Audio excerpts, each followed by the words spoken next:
नमस्कार, मैं हूं आशीष त्रिपाठी आपके साथ और शुरुआत इस वक्त की बड़ी खबर से। अंबिकापुर से बड़ी खबर, जहां एम्बुलेंस 108 का ड्राइवर नौकरी से बर्खास्त कर दिया गया। मरीज के परिजनों से पैसा मांगने का आरोप है। दरअसल विभागीय जांच में ये दोषी पाया गया ड्राइवर और विभाग ने अन्य 2 चालकों को चेतावनी भी दी है। दरअसल एम्बुलेंस के ड्राइवर ने मरीज से पैसा मांगा था। सोशल मीडिया पर इसका वीडियो वायरल हुआ। मेडिकल कॉलेज अस्पताल का ये पूरा मामला। एम्बुलेंस 108 के ड्राइवर को नौकरी से बर्खास्त कर दिया गया। और अंबिकापुर से बड़ी खबर, ये आपको बता दें, एम्बुलेंस चालक ने मरीज के परिजनों से मरीज से खाने के लिए रुपयों की मांग की थी। विभागीय जांच में वो दोषी पाया गया।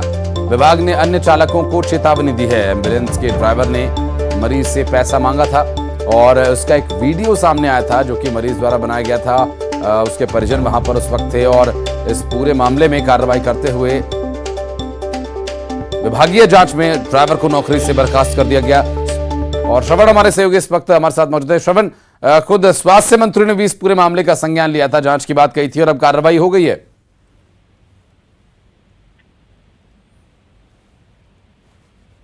श्रवण, आवाज मिल पा रही है? जी जी जी बिल्कुल मिल रही। अभी स्वास्थ्य मंत्री ने भी इस पूरे मामले में संज्ञान लिया था और जांच की बात उन्होंने कही थी। अब एक्शन ले लिया गया ड्राइवर पर, नौकरी से बर्खास्त कर दिया गया उसे।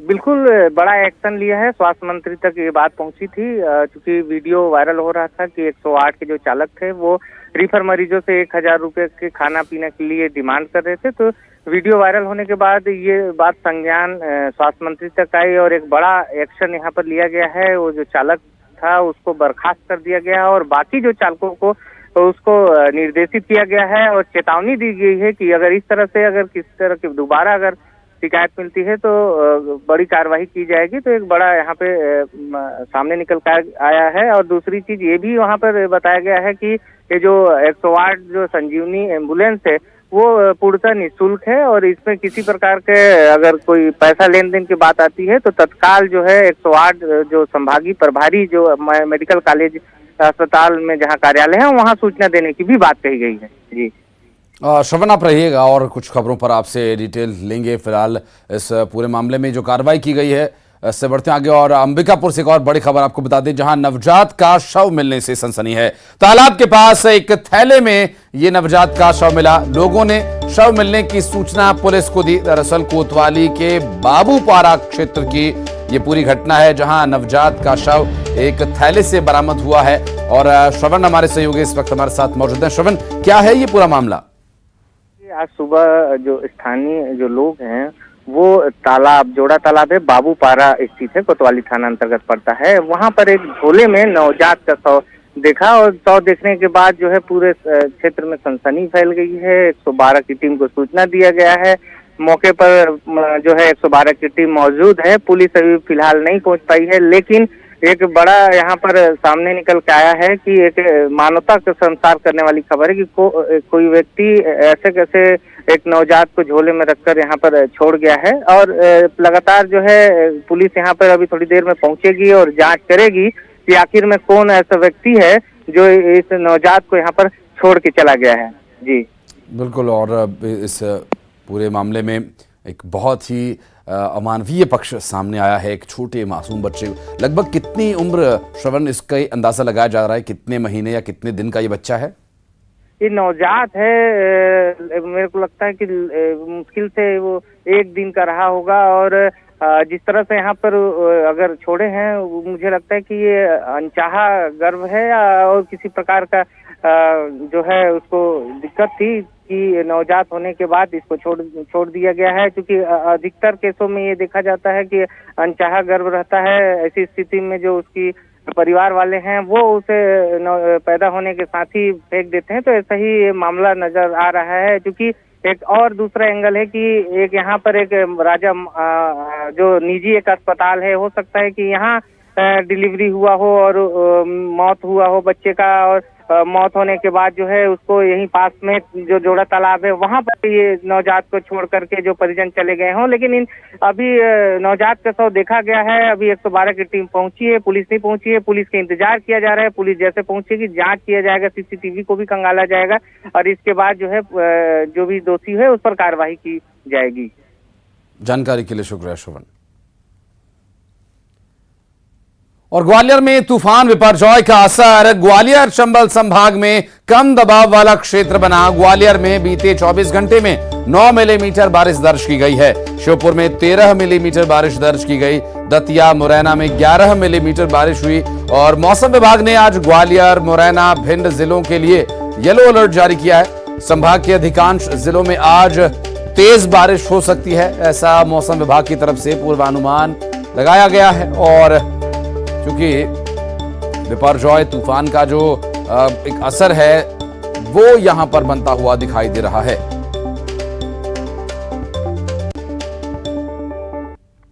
और श्योपुर में 2 दिन से रुक रुक कर बारिश हो रही है और गर्मी से लोगों को राहत मिली है। चूड़ी मार्केट और पुरानी सब्जी मंडी में पानी भरा है। सड़कों पर जमा हुआ घुटने तक पानी राहगीरों के लिए बना है परेशानी। दुकानदारों को भी काफी परेशानी हो रही है। दरअसल कच्चे रास्तों पर कीचड़ हो जाने की वजह से आना जाना मुश्किल है और पक्के रास्तों पर पानी भरा हुआ है। तस्वीरें हम आपको दिखा रहे हैं श्योपुर से, जहां पर 2 दिन से रुक रुक कर कुछ बारिश हो रही है और इस बारिश की वजह से सड़कों पर पानी भरा हुआ है और कच्चे रास्तों पर भी चलना मुश्किल है। राहगीरों और दुकानदारों को काफी परेशानी का सामना करना पड़ रहा है।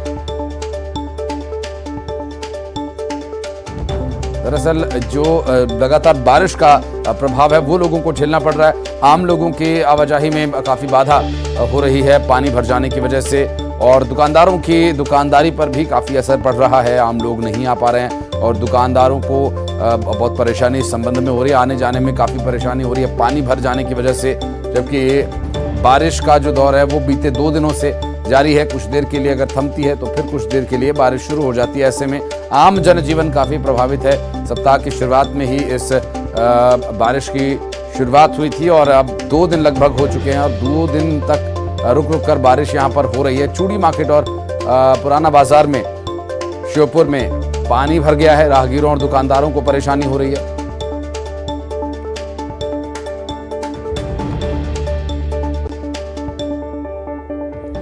और दीपक दंडोतिया श्योपुर से और सुशील ग्वालियर से हमारे साथ इस वक्त जुड़ गए। दीपक, पहले आपके पास आते हैं। बारिश 2 दिन से जारी है रुक रुक कर, क्या स्थिति है फिलहाल वहां पर?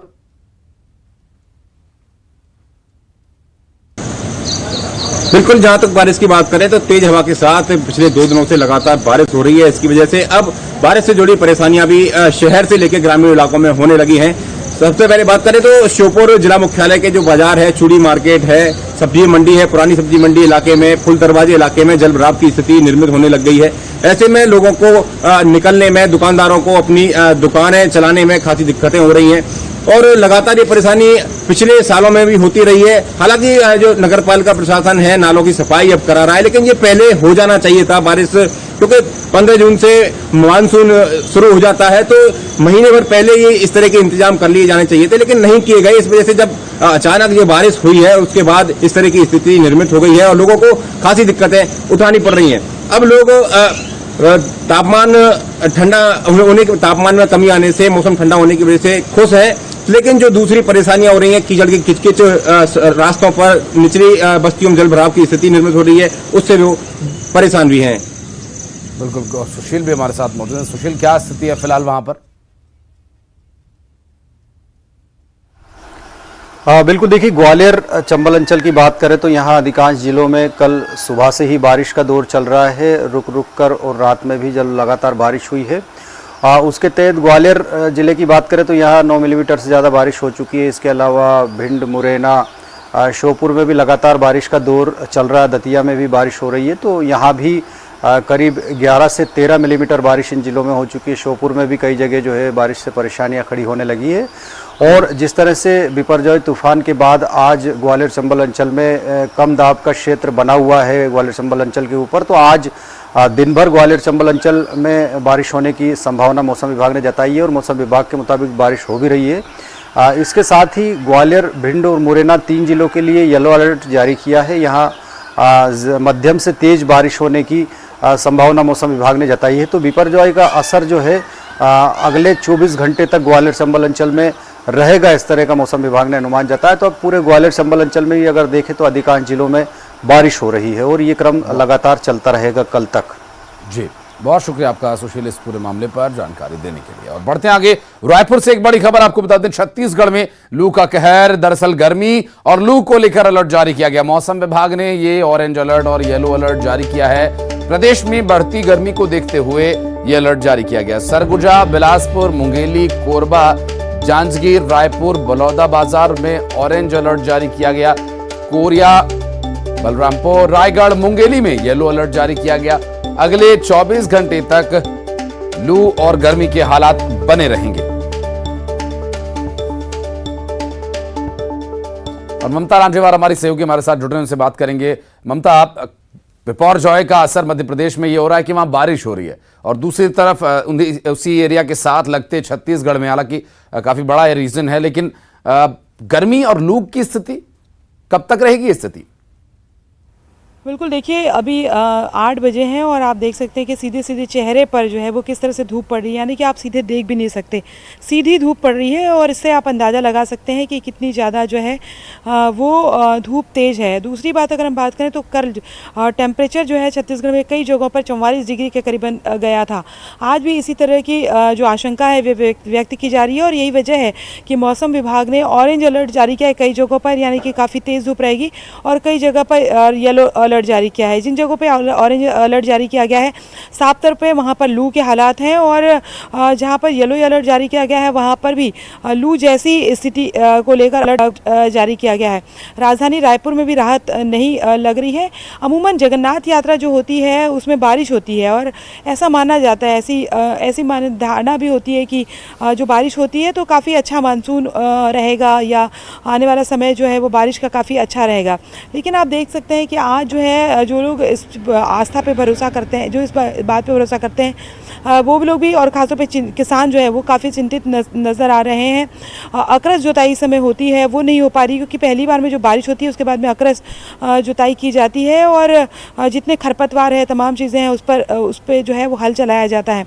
लेकिन वो भी स्थिति नहीं बन रही है क्योंकि बारिश ही नहीं हुई है और ज़मीन जो है सूखी की सूखी पड़ी हुई है। मौसम विभाग का कहना है कि इस बार जो है वो मानसून देर से है। अभी तक के 15 जून तक के मानसून आ जाना था, लेकिन मानसून नहीं आ रहा है। करीबन 25 जून तक के मानसून को लेकर संभावना व्यक्त की जा रही है। हालांकि प्री मानसून जो शावर है या बारिश है वो हो जाने थे, लेकिन वो भी नहीं हो रहे हैं। तो जाहिर तौर पे चिंता की तो सभी तरफ है। देखना ये है कि कब जो है वो बादल बरसते, लेकिन फिलहाल अभी तो 24 घंटों के लिए इसी तरह का अलर्ट जारी है। अगर थोड़ी बारिश की बिल्कुल दरकार है लोगों को ताकि गर्मी से उन्हें राहत मिल सके। बहुत शुक्रिया ममता आपका इस जानकारी के लिए। और बढ़ते आगे, जबलपुर के कैंट थाना क्षेत्र में एक शख्स 2 बच्चों की मां का अपहरण करता है, उसे चाकू की नोक पर डरा धमकाकर भोपाल ले जाता है और फिर वहां कलमा पढ़वाकर उसे मांस खिलाता और उसके साथ 8 दिन तक दुष्कर्म करता है। यह सनसनीखेज मामला जबलपुर के कैंट थाना क्षेत्र का है, जहां पीड़ित महिला अपने पति और हिंदू धर्म सेना के सदस्यों के साथ कैंट थाना पहुंची, बदमाश के खिलाफ शिकायत दर्ज कराई। पीड़ित महिला का यह आरोप है कि आरोपी अमजद खान उनके घर आता जाता था और उनके पति को मजदूरी के लिए साथ में ले जाता था, जिससे दोनों में जान पहचान थी और इसी पहचान का फायदा उठाकर आरोपी उसे साथ ले गया जबरन। अमजद नाम का लड़का है और मेरे को ले गया और मेरा बलात्कार किया और मेरे को मटन खिलाया गाय का और मेरे ऊपर चक्कू रखा और धमका के मेरे को ले गया। कब ले गया था, कहाँ ले गया? 2 तारीख को ले गया और 8 तारीख तक रखा मेरे को। कहाँ पर? भोपाल में। और जो है इसके लिए हम लोग ने ज्ञापन भी दिया था कैंट थाने में 1 सप्ताह पूर्व, और उसके कारण पुलिस सक्रिय हुई और उस हिंदू महिला को भोपाल से बरामद करके कैंट थाने में लाया गया, क्योंकि एक बदनामी के डर से और उसके, क्योंकि वो मुस्लिम व्यक्ति बदमाश था, उसने उसको धमकाया था, उसकी धमकी के डर से हिंदू महिला ने पहले कुछ नहीं बोला, फिर बाद में आदमी को सब इससे बातें बताई, आदमी ने उसको हिम्मत दी, समझाई दी, मैं उसके आदमी की हिम्मत की दाद देता हूँ। उसने उसको दाद दी कि तू उसके खिलाफ रिपोर्ट लिखा, उसने तेरे साथ गलत किया है। उसमें रीना पासी है, इसका गुम इंसान कायम उसके पति ने कराया था जब इसको दस्तयाब किया गया तो उस समय इसने कोई बात किसी प्रकार की डराने धमकाने वाली बात नहीं थी। ये चूँकि बालिग है, 2 बच्चों की माँ भी है, तो उस समय कोई बात नहीं बताई थी। अब किसी दूसरे लोगों के बहकावे में आके ये बात अपनी बता रही है, तो उसकी जांच आवेदन दिया है, तो जिसमें जांच की जाएगी। पवन पटेल हमारे सहयोगी इस वक्त हमारे साथ मौजूद हैं। पवन, क्या है आखिर ये पूरा मामला और कहाँ है वो अमजद जिसके ऊपर आरोप है? बिल्कुल आशीष, अमजद की तलाश की जा रही है। फिलहाल पुलिस उसे ढूंढ रही है, लेकिन उसका कोई भी पता नहीं चल रहा है। लेकिन जो आरोप सामने आए हैं, जो घटना सामने आई है, वो बेहद सनसनीखेज है। जिस तरह की घटना की शिकायत हुई है कि आरोपी अमजद खान महिला को चाकू की नोक पर डरा धमका कर अपने साथ ले जाता है और सिर्फ जबलपुर नहीं बल्कि भोपाल ले जाता है और 7 दिनों तक उसे अपने साथ रखता है। चाकू की नोक पर डरा धमका कर और बहुत सारे गलत काम करता है, बहुत सारे अत्याचार करता है उस पर। और महिला जब वापस आती तो इतनी डरी सहमी रहती है कि घर आने के बाद भी वो थाने नहीं जाती है। तो कहीं ना कहीं ये बेहद गंभीर मामला है। हिंदू धर्म सेना को जब ये जानकारी मिली तो उन्होंने थाने में शिकायत दर्ज करवाई है और अभी न्याय की मांग की है। और ये भी कहा है कि अगर 24 घंटों के अंदर महिला को न्याय नहीं मिलता है, आरोपी की गिरफ्तारी नहीं होती, तो हिंदू धर्म सेना द्वारा उग्र आंदोलन किया जाएगा। एक बात यहाँ सवाल ये भी उठ रहा है कि अगर 8 दिन या 5 दिन या 7 दिन जितने दिन महिला घर से गायब थी, पति ने गुमशुदगी का मामला दर्ज कराया या पति को ये जानकारी थी कि वो कहाँ पर है? जी बिल्कुल, ये जिस दिन घटना हुई थी उसके बाद पति ने पहले उसकी तलाश की और उसके बाद गुमशुदगी भी पुलिस थाने में दर्ज कराई थी। और शायद यही वजह है कि पुलिस के सामने जो महिला है उनके पति ने आशंका भी जाहिर की थी अमजद के खिलाफ में। और इसी के बाद अमजद की तलाश शुरू की गई और अमजद की लोकेशन जब भोपाल में मिली तो पुलिस ने भोपाल से ही महिला को और अमजद को दोनों को महिला को वहां से दस्तयाब किया और महिला ने फिर अपने साथ हुई आपबीती के बारे में पुलिस को बताया, परिवार को बताया। अब अमजद की तलाश जारी है। इस पूरे मामले में अमजद के ऊपर आरोप जो लगा है वो काफी गंभीर है और क्या कार्रवाई आगे इसके खिलाफ की जाएगी देखने का विषय होगा। आपसे जानकारी लेके बहुत शुक्रिया। और जबलपुर में एक महिला आरक्षक के साथ उसके सहकर्मी आरक्षकों ने अश्लीलता और छेड़छाड़ की। इतना ही नहीं, जब महिला आरक्षक ने छेड़छाड़ का विरोध किया तो आरोपी आरक्षकों ने महिला आरक्षक के साथ जूतों से मारपीट की। बता दें कि रोती बिलखती महिला आरक्षक स्थानीय लोगों की मदद से कैंट थाना पुलिस थाना पहुंची और वहां उसने अपनी शिकायत दर्ज कराई। और पीड़ित महिला आरक्षक सागर जिले में तैनात है। आपको बता दें कि 21 जून को आयोजित होने वाले अंतर्राष्ट्रीय योग दिवस के कार्यक्रम के लिए इन्हें बुलाया गया है।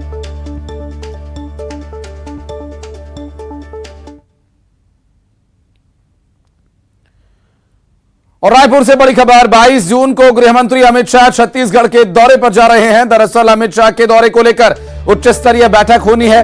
अमित शाह की सुरक्षा के लिए उच्च स्तरीय बैठक बुलाई गई है। दरअसल आईजी आनंद छाबड़ा ने अधिकारियों की बैठक ली और 500 से ज्यादा पुलिस फोर्स की यहां पर तैनाती होगी। वीवीआईपी और आम लोगों के लिए अलग रास्ता रखा गया है और रोड डाइवर्ट कर चार्ट बनाया जाएगा। और इसमें जानकारी यह मिल रही है कि दुर्ग के रविशंकर स्टेडियम में गृह मंत्री अमित शाह की एक सभा होनी है और 22 जून को दुर्ग में केंद्रीय गृह मंत्री बड़ी सभा को संबोधित करेंगे।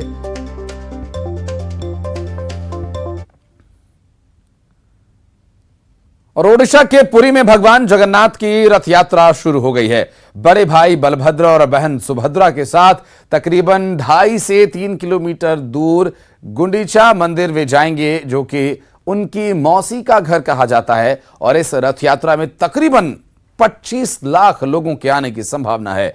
इसे गुंडीचा यात्रा कहते हैं। और सुबह से ही पूजा और रथ यात्रा के लिए जरूरी विधान शुरू हो गए और इसके चलते सुबह 4 बजे भगवान को जगाया गया। श्रृंगार के बाद आरती और खिचड़ी का भोग लगाया गया। मंदिर के बाहर तीनों रथों की पूजा की गई और परंपरा के चलते सबसे पहले भगवान बलभद्र का रथ रहता है और करीब 45 फीट ऊंचा लाल और हरे रंग का ये रथ होता है, जिसमें 14 पहिए लगे होते हैं, जिसका नाम है ताल ध्वज। और इसके पीछे देवदलन नाम का करीब 44 फीट ऊंचा लाल और काले रंग का सुभद्रा जी का रथ होता है। इसमें 12 चक्के होते हैं और आखिर में भगवान जगन्नाथ का रथ होता है, जिसका नाम नंदी घोष है। जो भक्त मैंने आसी जो प्रशासन अधिकारी मैंने आसी समस्ते टीकाकार होता। और ये दो तस्वीरें हम आपको एक दिखा रहे हैं। एक तरफ पुरी से जहां भगवान जगन्नाथ की रथ यात्रा चल रही है और दूसरी तस्वीर भगवान जगन्नाथ की रथ यात्रा की अहमदाबाद से हम आपको दिखा रहे हैं। दर्शन पाइए भक्त मैंने रथ उपरे और अहमदाबाद में भगवान जगन्नाथ की रथ यात्रा से पहले गृह मंत्री अमित शाह ने पूजा की और वहां पर आशीर्वाद लिया भगवान जगन्नाथ का। भाई बलभद्र और बहन सुभद्रा जी का गृह मंत्री अमित शाह यहां पर पहुंचे थे पूजा अर्चना के लिए। तस्वीरें हम आपको दिखा रहे हैं अहमदाबाद में, जहां बड़े पैमाने पर भगवान जगन्नाथ की रथ यात्रा का आयोजन किया गया है। और बढ़ते आगे, दमोह के हटा में इंसानों का जानवर के प्रति प्रेम का अनोखा संगम देखने को मिला, जहां एक शख्स के पालतू कुत्ते की मौत होगी, जिसके बाद परिवार के मुखिया ने हिंदू रीति रिवाज के साथ उसका अंतिम संस्कार किया। सबसे पहले गाजे बाजे के साथ उसकी शव यात्रा निकाली और फिर शमशान घाट ले जाकर उसका अंतिम संस्कार किया। पालतू कुत्ते के मालिक ने बताया कि 10 साल पहले उसके बड़े भाई भग्गू को घर लेकर आए थे। और यहां एक छोटे से ब्रेक के लिए रुक रहे हैं, लेकिन आपको ही मजा आएगा। ब्रेक के बाद आपको दिखाएंगे सुपर 10।